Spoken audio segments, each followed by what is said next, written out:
کربلا کا یہ خونی منظر آپ کے سامنے بیان ہو چکا۔ عموماً داستان کربلا امام علی مقام کی شہادت تک ہے۔ بہت سارے لوگ یہ پوچھتے ہیں کربلا کے بعد کیا ہوا کیا ہوا۔ میرے عزیزو، ان کے شہزادوں نے جب یہ بات کہی تھی امام علی مقام کے لیے کہ اب حسین ابن علی امام علی مقام کے بعد زندہ رہنے کا مطلب ہی کیا ہے، ان کے بعد تاریخ کیا ہے، ان کے بعد جینے کا مزہ کیا ہے، لیکن چونکہ اسلام یہاں تک پھیلا ہے، آیا ہے اب تک صحیح سلامت، تو تاریخ تو بیان ہوگی۔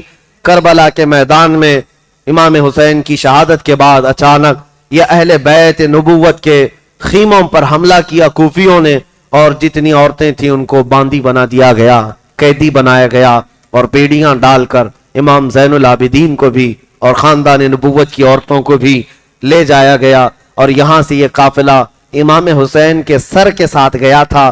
حسین اعظم کا سر نیزے میں ڈال کر کے یہ لوگ کوفہ لے کر کے آئے تھے ابن زیاد کے پاس، اور ابن زیاد امام علی مقام کے سر کے ساتھ بے عزتی بے حرمتی کرتا رہا، اور پھر یہ قافلہ لٹا ہوا قافلہ اہل بیت کا دمشق گیا تھا، ملک شام یزید کے دربار میں پہنچایا گیا تھا۔ وہاں تک یہ قافلہ کیسے گیا ہوگا، کتنا لمبا سفر کیا ہوگا، لیکن میرے عزیزو حقیقی بات تو یہ ہے کہ ہم صرف اتنا کہنا چاہیں گے، سچ کہا ہے شاعر نے، چن کر کہا ہے، اسلام زندہ ہوتا ہے ہر کربلا کے بعد۔ ایک ہی واقعہ دل دہلا دیتا ہے۔ بیچ راستے میں ایک جگہ یہ قافلہ رکا تھا، ایک گرجا گھر تھا، ایک عیسائی پادری رہتا تھا، کنیسہ یعنی ان کا چرچ تھا۔ اس نے دیکھا، رات کو ٹھہرنے کا موقع دیا، پوچھا یہ کون لوگ ہیں، کس کے سر لے جا رہے ہو؟ کہا کہ حسین ابن علی جو باغی تھے ہمارے خلیفہ کے، مار دیا گیا، کاٹ دیا گیا، اور سر لے کر جا رہے ہیں۔ اس پادری نے دیکھا اور پھر چہرے کو دیکھنے کے لیے قریب آیا تو حیرت کی بات ہے، فدا ہو گیا۔ کہا یہ چہرہ مجھے ایک رات رکھنے کے لیے دے سکتے ہو؟ کہا ہرگز نہیں، یہ امانت ہے، ہم یزید کے دربار تک پہنچانے کے لیے امین ہے۔ نہیں دیا، لیکن ان لالچی کتوں کو کبھی بھی مال سے خریدا جا سکتا تھا۔ اس عیسائی پادری نے 12,000 درہم اس وقت جو چاندی کے سکے تھے تھیلی میں بھر کر لایا اور کہا یہ لے لو نذرانہ، ایک رات مجھے دے دو اور کل صبح پھر لے کر چلے جانا۔ انہوں نے کہا رات کو رکھنا ہی ہے۔ اس عیسائی پادری کے پاس انہوں نے یہ سر دے دیا۔ امام علی مقام کا سر لے کر وہ عیسائی پادری چرچ میں رہنے والا راہب ہے لایا، جتنی دھول گرد و غبار لگی ہوئی تھی سب کو چہرے کو صاف کیا، بالوں کو صاف کیا، کٹے ہوئے سر کو ایک تخت پر رکھا اور اس پر تھوڑی سی خوشبو لگایا۔ دیکھ کر کے وہ غم کے ساتھ بیٹھا، آنکھیں بھگوتا رہا۔ اس نے سوچا یہ کیسی قوم ہے جس رسول کا کلمہ پڑھتی ہے، اس رسول کے بیٹے کو کاٹ کر کے لائی ہے۔ اور اس کے بعد اس عیسائی نے سر کو وہاں رکھا تھا، اونگ آئی، سو گیا، لیکن قسمت جاگ گئی، میرے آقا تشریف لائے۔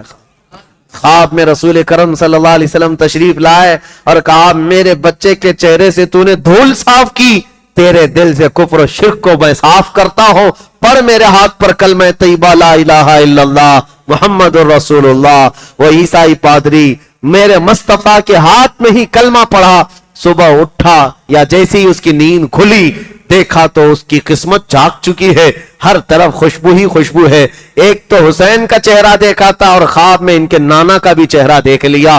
قسمت کیسی جاگی ہے، اسی کو میں ایک جھلک آپ کے سامنے رکھا، ایک ہی مثال رکھا۔ صبح تو اس نے سر واپس کر دیا، لیکن یہی تو ہم کہتے ہیں اے ظالموں، تم ہزاروں کی تعداد میں ہو کر اسلام کو اس طرح نہیں پھیلا سکے جس طرح کٹا ہوا سر بھی گرجا گھر میں جا کر ایمان پھیلا رہا ہے، اسلام کی دولت سے روشناس کر رہا ہے۔ اسی کو شاعر نے کہا تھا کٹ جانا قتل ہو جانا اس سے فیصلہ نہیں ہوتا کہ کون جیتا کون ہارا، حقیقت تو بعد کے حالات بتاتے ہیں۔ کٹا ہوا سر بھی ابھی لوگوں میں تبلیغ کر رہا ہے، کٹا ہوا سر اب بھی لوگوں کو اسلام کی طرف بلا رہا ہے۔ حقیقت میں یہی تو فتح ہے، اور اسی کو آج ہم کربلا کے میدان میں جا کر دیکھتے ہیں۔ آج پوچھنا کسی سے دمشق میں جا کر، ملک شام کا یہ کیپٹل سٹی ہے، راجدھانی ہے دمشق، جا کر پوچھنا یہاں کبھی یزید کا دربار لگتا تھا، یہاں خلافت ہاؤس ہوا کرتا تھا، یہاں بڑی عمارت تھی، وہ کہاں ہے؟ مجھے پتا ہے ہمارے ساتھیوں نے کہا کہ لوگ تمہیں پکڑ کر کے لے جائیں گے اور ایک ایسی جگہ کھڑا کر دیں گے جہاں پر یزید مر کر ختم ہوا، اس کی قبر